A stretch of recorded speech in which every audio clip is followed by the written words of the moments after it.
Magandang araw, Luzon, Visayas, Mindanao at sa buong Asya. Ito pa rin ang inyong tambayan na magbibigay sa inyo ng mga bago at masasayang karanasan, karunungan at kaalaman ng pag-aaral ng heograpiya, kasaysayan, kabihasnan, kultura at lipunan ng Asya. Ako si Sir Alman M. Alcantara, ang inyong guro, kaibigan at kalakbay-aral para sa ating exciting na pag-aaral ng Araling Panlipunan 7. Handa ka na bang makinig? Halika na at samahan mo akong lakbayin ang mundo ng kasaysayan. Sa araw na ito, ipagpapatuloy natin ang ating bagong aralin. Pero bago yon, tayo muna ay magbabalik-aral sa pamamagitan ng isang gawain. Ito ay tinatawag natin na i-crossword puzzle natin yan. Ibigay ang hinihinging kasagutan na tinutukoy sa bawat pangungusap. Una, ito ay nauukol sa pag-aaral ng mundo at ng mga taong naninirahan dito, na sumasakop din sa pag-aaral sa katangiang pisikal nito. Iba't ibang anyong lupa at anyong tubig, klima at likas na yaman ng isang puok.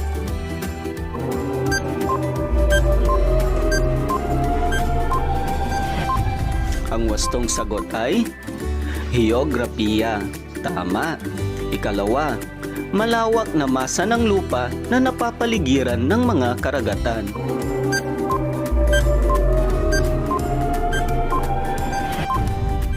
Ang wastong sagot ay arkipelago. Mahusay. Ikatlo, uri o dami ng mga halaman sa isang lugar.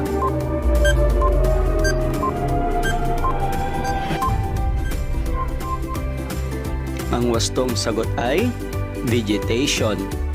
Ika-apat, tumutukoy sa kabuuang bilang ng tao sa tagdang lugar at panahon.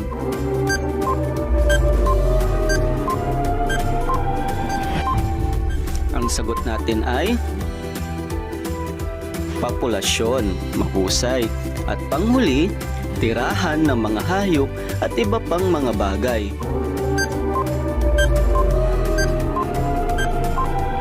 Ang wastong sagot ay daigdig. Mahusay mga bata. Ngayon naman ay susubukin natin ang iyong kaalaman tungkol sa ating magiging paksa sa araw na ito. Sa pagsusulit na ito, makikita natin kung ano na ang kaalaman mo sa aralin ng module. Maramihang pagpipilian. Pakinggang mabuti ang bawat katanungan. Piliin ang titik ng tamang sagot. Unang tanong, ang mga sumusunod ay mga salik ng kabihasnan maliban sa A. Lahat ng mga materyales ay gawa sa bato. B. Maayos na sistema ng pagsusulat. C. Mataas na kaalaman ng arkitektura. O D. Mataas na kaalaman sa teknolohiya.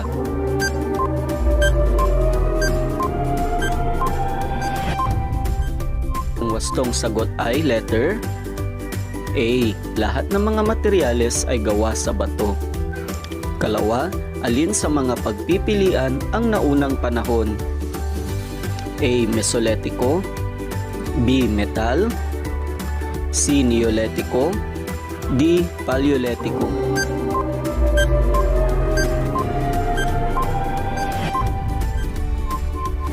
Ang wastong sagot ay letter D. Paleolitiko.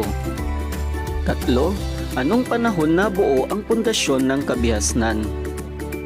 A. Mesolitiko. B. Metal. C. Neolitiko. D. Paleolitiko.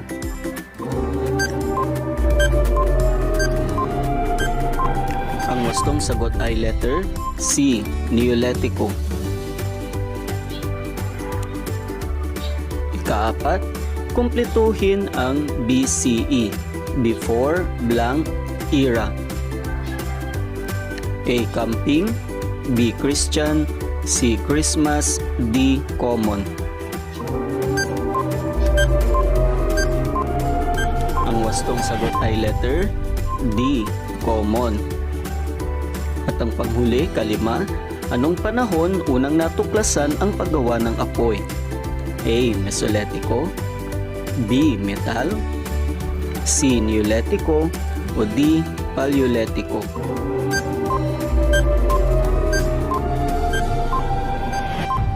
Ang wastong sagot ay letter D. Paleolitiko. Mahusay. Sigurado ako na nakuha ninyong lahat ang mga wastong kasagutan. Sa panahon natin ngayon, maraming mga tao ang mas iniisip ang mga bagay na wala sa kanila. Ngunit sa kasalukuyan nating henerasyon, mapapansing malayo na ang ating narating kumpara sa mga sinaunang kabihasnan. Handa ka na ba sa gawaing ito? Ayusin ang 4 na larawan kung ano ang sa tingin ninyong nangyaring pinakauna hanggang sa pinakahuli. Ito ang tinatawag natin sa English na sequencing events. Bago magpatuloy ay tukuyin mo muna ang kahulugan ng sequencing events.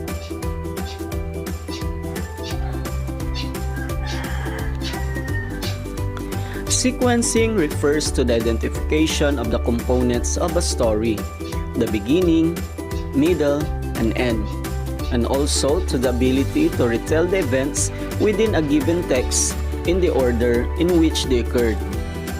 The ability to sequence events in a text is a key comprehension strategy, especially for narrative text. Sequencing is also an important component of problem solving across subjects. Bibigyan ko kayo ng 10 segundo upang tukuyin ang wastong ayos ng mga pangyayari sa kasaysayan base sa mga larawan.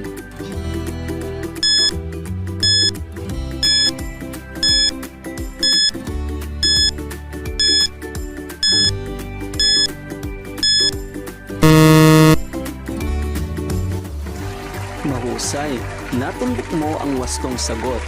Ito ay ang 4, 1, at 3, 2,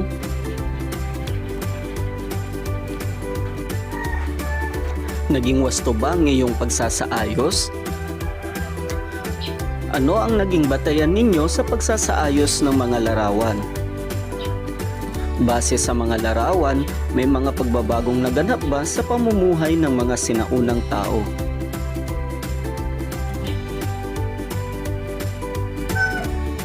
Matapos nating malaman ang pagkasunod-sunod ng mga larawan, ngayon naman, kayo ay manunood ng isang short video clip na may pamagat na Prehistory.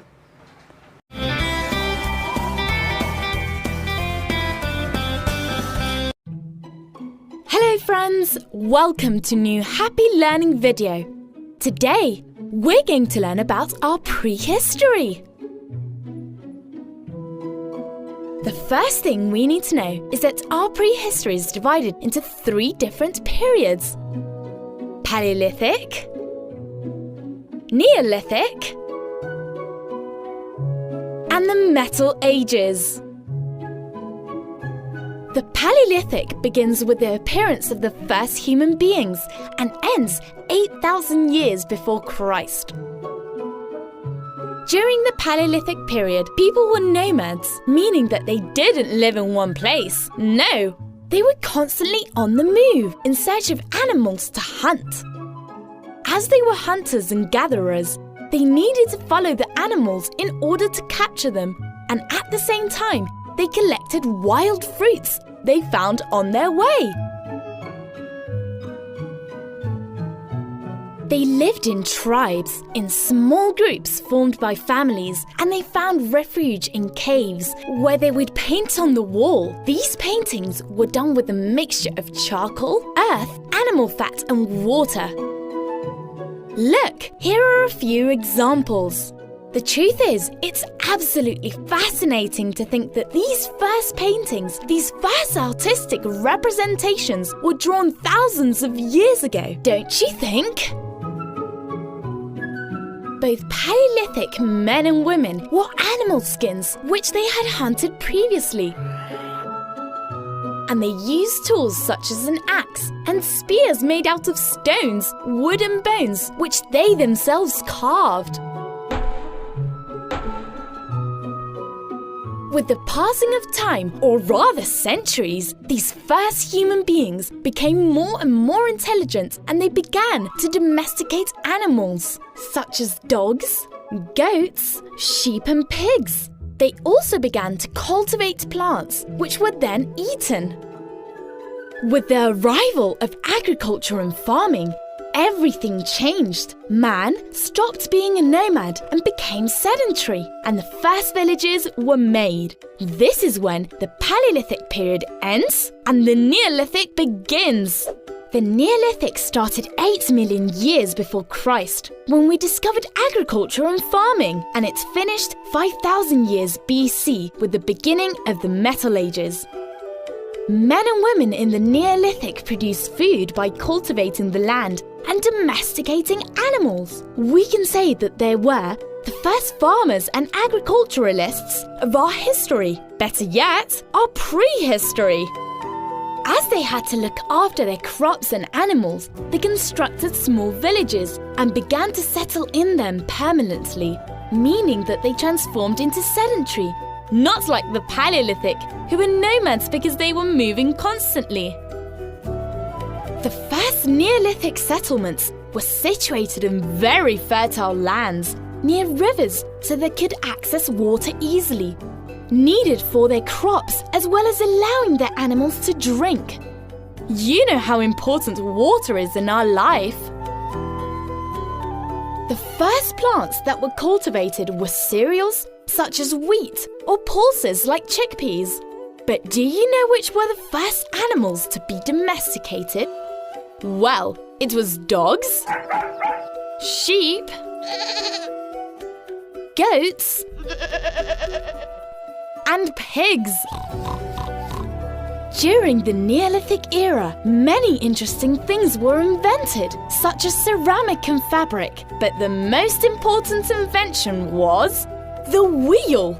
Everything became so easy for men and women in the Neolithic, especially when they started using metals. This is the point where the Neolithic ended and a new era in prehistory commenced, the Metal Ages, which commenced approximately 6,500 years BC and finished when the first written language was born. The first metal which was used was copper, then bronze, which is a mixture of copper and tin, and finally iron, which is a much more abundant mineral and therefore easier to find in nature. In order to mold these metals, they were melted at extremely high temperatures and transformed into the desired shape. This is how utensils like tools, weapons and decorations were made. This process is called metallurgy. Through metallurgy, crafts and trade began. The metallurgists were the first specialized craftsmen, as the metallurgy is a very complex and difficult task, which few knew how to do. The rise of agrarian production and the appearance of crafts caused bartering, that is the exchange of products. This is when trade began. Trade, over time, made some villages grow in size, turning into cities. This then created large commercial and cultural exchange between these new cities, and new inventions such as sailboats and wagons used to transport goods were made. Trade also changed society by creating social classes, the rich and the poor, the powerful and the slaves. During the Metal Ages, people began questioning the mysteries of life as well as death, and the first religious representations arose. Constructions called megaliths were created with large blocks of stone. Mega, meaning large, and liths, stone. The simplest megalith was the menhir, a large stone reverted vertically into the ground. Dolmens were also constructed, such as the ones we see in these images. The Metal Ages ended with the first written language about 4,000 years ago. And with this, prehistory comes to an end, but history commences. Did you find learning about prehistory interesting? Paleolithic, Neolithic, and the Metal Ages? We definitely did, because by getting to know our past, we understand our present and make our future better. Goodbye, friends! See you next time, and don't forget to subscribe to Happy Learning TV.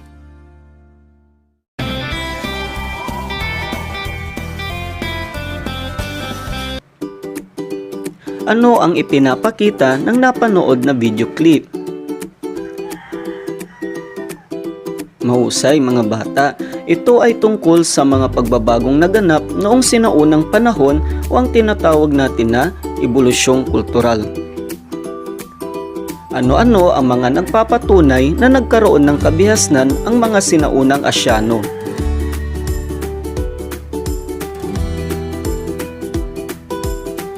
Magaling, nagkaroon na ng kabihasnan ang mga sinaunang tao sapagkat nagkaroon ng kaunlaran sa yugto ng kanilang pamumuhay. Ano-ano sa tingin ninyo ang mga salik sa pagkakaroon ng kabihasnan?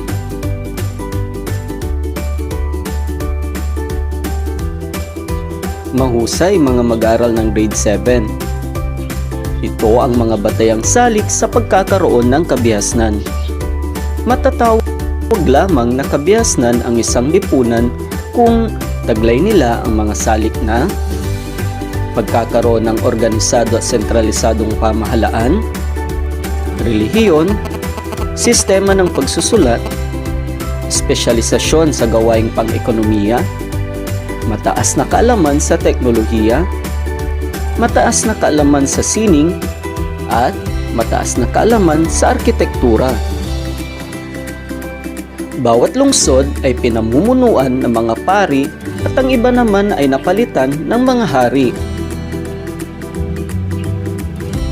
Nagkaroon din sila ng paniniwala sa maraming Diyos na tinatawag natin na politismo. Nakapagpatayo ng mga templo, nakaimbento ng mga kagamitang yari sa metal na nagamit sa kalakalan na bunga ng angking kakayahan ng mga artesano. Ngayong alam mo na ang kabihasnan at mga salik nito, dumako naman tayo sa yugto ng pag-unlad ng kabihasnan o ang ebolusyong kultural ng Asya. May 4 na yugto ng ebolusyong kultural. Ito ay ang mga panahong Paleolitiko, panahong Mesolitiko, panahong Neolitiko, at ang panghuli, ang panahon ng metal. Mga bata, alam nyo ba kung ano ang pagkakaiba ng 4 na ito?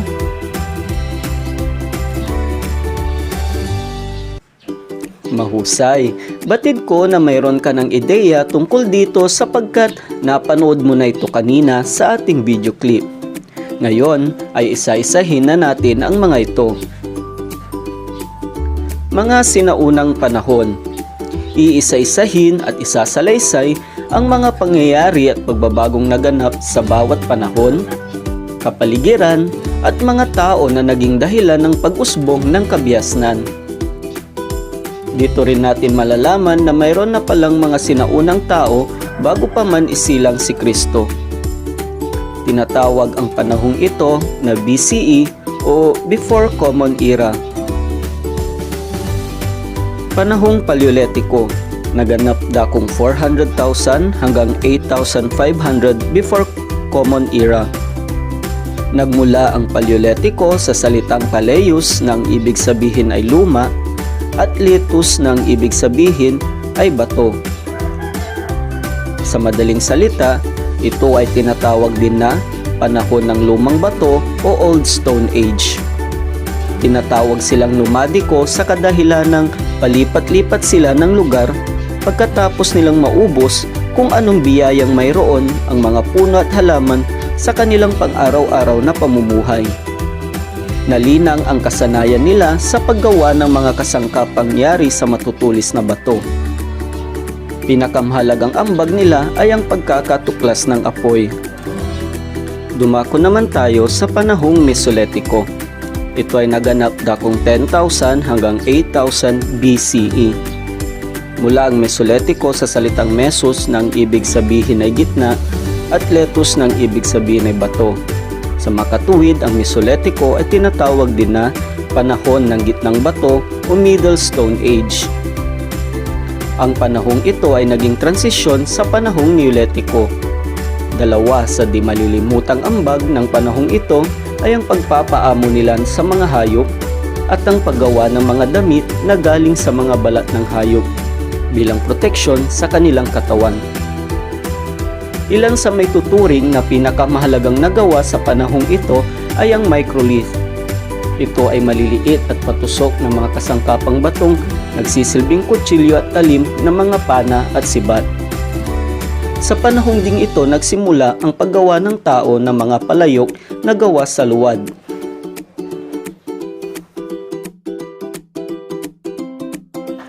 Ang ikatlo, ang panahong Neolitiko, naganap dakong 7,000 hanggang 3,000 BCE.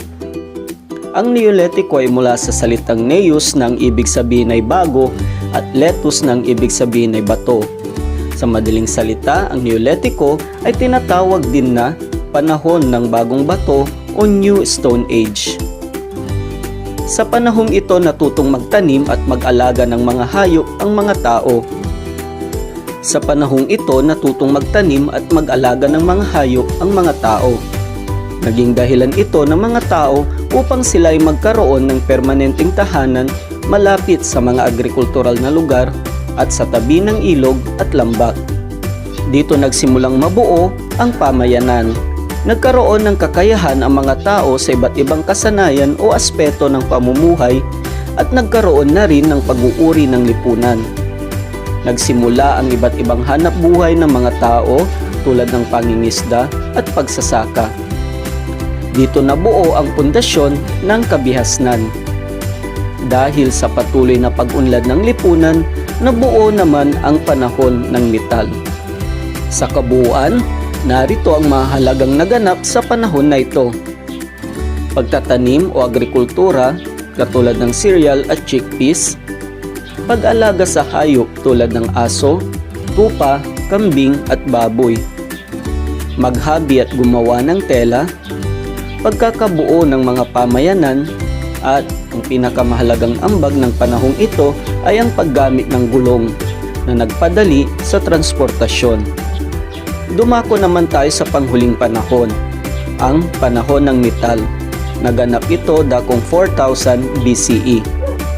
Ang mga kasangkapang yari sa bato ay napalitan na ng metal at paglaon ay napalitan ng tanso. Ngunit dahil sa salat ng mapagkukunan ng tanso, napalitan naman ito ng bakal na siyang ginagamit pa rin hanggang sa kasalukuyang panahon. Ang naging hanap buhay ng mga tao rito ay pagpapanday. Natapos ang panahong ito nang matuklasan ang pagsusulat. Mga batang henyo at henya, tapos na natin ang ating talakayan. Kaya ngayon naman ay subukin natin ang iyong galing sa pagsagot. Tukuyin ang mga bagay na ginamit ng mga sinaunang tao batay sa mga larawang ipapakita ko. Tukuyin kung ito ay mula sa panahong Paleolitiko, Mesolitiko, Neolitiko at metal.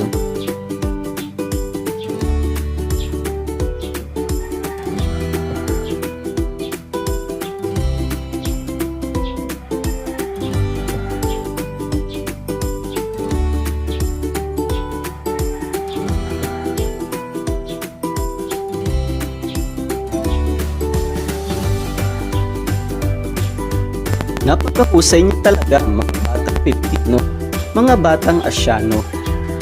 Sa mga sandaling ito ay nais kong isulat naman ninyo sa tamang bahagi ng talahanayan ang mga naganap sa apat na panahon ng ebolusyong kultural na makikita sa loob ng mga kahon. Pagkakatuklas sa apoy. Ito ay sa panahong Paleolitiko. Mahusay. Kalawa, paggamit ng kasangkapang yari sa metal.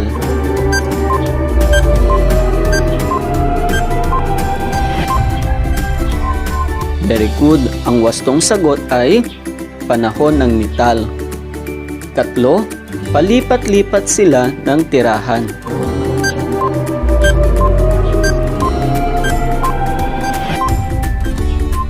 Magaling, naganap ito noong panahon ng Paleolitiko. Sunod, natuto silang magtanim.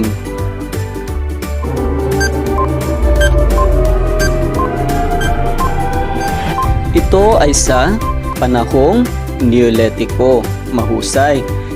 Sunod, pagpapaamo ng hayop o domestication.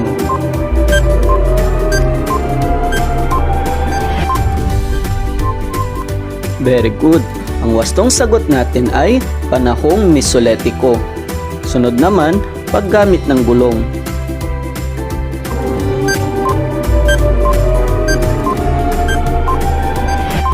Naganap ito noong panahon ng Neolitiko. Sa panahon namang ito nabuo ang mga pamayanan.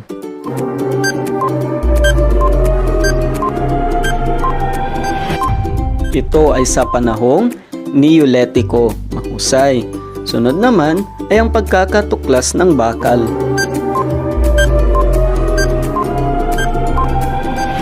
Very good. Ang wastong sagot natin ay panahon ng metal. Magaling mga bata.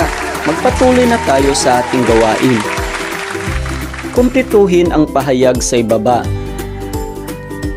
Ibatay ang iyong sagot sa iyong natutunan sa edukasyon sa pagpapakatao tungkol sa isip at kilos-loob upang makapagpasya ukol dito. Bibigyan naman kita ng 10 segundo upang gawin ang aktibidad na ito. Una, mahalagang matutunan ang mga pangyayari sa lipunan sa sinaunang panahon dahil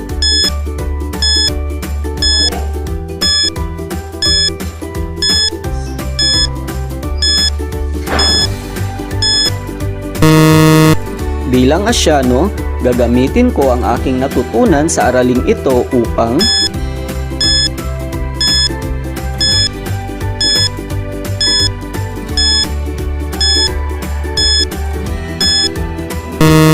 mahusay mga batang Asyano. Nahihinuha ko na marami kang natutunan sa aralin natin ito. Upang lalo pang masukat ang iyong pagkatuto ay ibuod natin ang ating napag-aralan sa pamamagitan ng mga katanungang ito. Ano ang iba't ibang ebolusyong kultural na ating natalakay?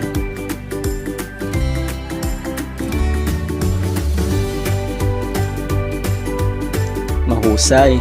Ano naman ang pagkakaiba ng 4 na ebolusyong kultural? Ipaliwanag ang iyong kasagutan sa pamamagitan ng pagbibigay ng mga halimbawa.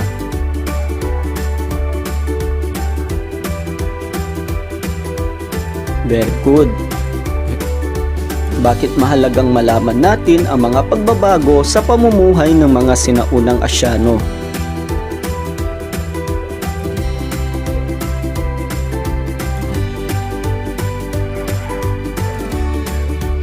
Mahusay mga mag-aral ng grade 7. Ngayon naman, handa ka na ba sa isang pagsusulit? Ito ay gawain na naglalayong matasa o masukat ang antas ng pagkatuto sa pagkamit ng natutuhang competency. Makinig ng mabuti sa bawat katanungan. Piliin lamang ang titik ng tamang sagot. Maaaring gumamit ng sagutang papel para sa gawain ito.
Narito na ang mga sagot. Maaari niyong lagyan ng check ang mga numerong inyong nakuha at X naman para sa mga hindi ninyo nakuha. Kung nakuha niyo lahat ang mga wastong sagot sa ating mga naging katanungan, mahusay. Alam ko na marami kayong natutunan sa aralin ito.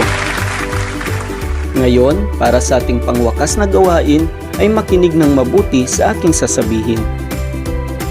Ito ang gawain na One Barangay, One Product.